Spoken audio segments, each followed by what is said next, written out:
समस्त गोपिकाएं एक खेत के पास खड़ी होती है और उस खेत के पीली पीली सरसों से कहती है, ये सरसों क्या तूने हमारे कृष्ण को देखा है? उस सरसों का खेत है, लहरा गया। एक गोपी बोलती है, ना देखो ये मुस्कुरा रही है, जरूर इसने हमारे कृष्ण को देखा होगा। अगर ये हमारे कृष्ण को नहीं देखती, इसके रंग में इतनी पीतांबर नहीं आती। अरे हमारा कृष्ण जब यहाँ से गुजरा होगा, अपना पीतांबर इन सरसों को छू करके वो आगे बढ़ा होगा, इसलिए पीली हो गई। बड़ के वृक्ष के नीचे जाकर के खड़ी होती है, ए बड़ वृक्ष, अरे तू तो वृद्ध है ना, तू देखे तो तूने क्या हमारी गोपिकाओं को देखा है? बड़ वृक्ष की शाखाएं नीचे झुकी है।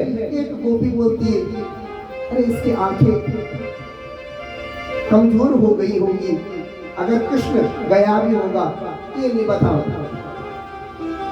दौड़ी दौड़ी तुलसी के पास जाती है, ये तुलसी, हमसे ज्यादा प्रेम वो तुझसे करते हैं, अरे तेरे बगैर तो वो कृष्ण भोग भी नहीं लगाता। क्या दिल हमारे कृष्ण क्या चुप? तुलसी का वृक्ष ढीठ खड़ा रहा, कुछ नहीं कहा।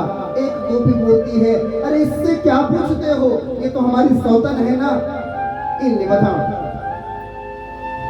राजन, गोपिकाओं की मनोदशा देख करके मानो ऐसा लगता है कि आज वो तड़प तड़प के भगवान की याद में मर जाएंगी। भगवान की लीलाओं का चिंतन करने लगी और भगवान को बुलाने के लिए सोच रही है, कहां तक चली आओ कृष्ण। एक गोपी ने आवाज दी, अरे सखियों इधर आओ। दौड़ी दौड़ी सखियों को लगा कि कृष्ण मिल चुका है। मार्ग में देखा तो एक गोपी कुछ ढकाए हुए बैठी है, अपने दोनों हाथों का मेंढ बनाई है और बैठी है। जब कृष्ण गए थे, उस मेंढ के पास भगवान के चरण चिन्ह छूट गए थे और गिन्नुमाट था वखम। उस गोपी ने भगवान के चरण चिन्ह पहचान लिए और उन मेंढ को ढक लिया। अरे विशाखा, अरे ललिता, भगवान इस चरण चिन्हों को हमारे लिए छोड़ गए हैं।